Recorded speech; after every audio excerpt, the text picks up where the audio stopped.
Have you been using the Filmora editing app and wondering on how to add the background color on it? Then this tutorial is for you. In today's video, I'm going to show you how to add the background color in the Filmora app. It is a very easy process, so let's dive right in. First of all, find the Filmora app just like this, then tap on it.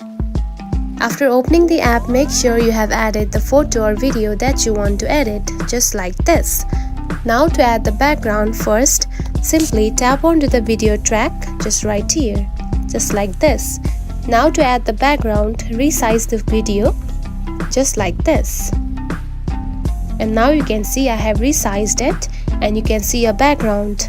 Now to add the background, scroll to your right and here you can find the background option. Now select it. Now here you can find the color just right here. Now choose the color that you like the most, just like this. And now you can see you have added the color on the background. And that's it. This is how you can add the background color in the Filmora app. If you found this video helpful, don't forget to like and subscribe for more tips. Thanks for watching.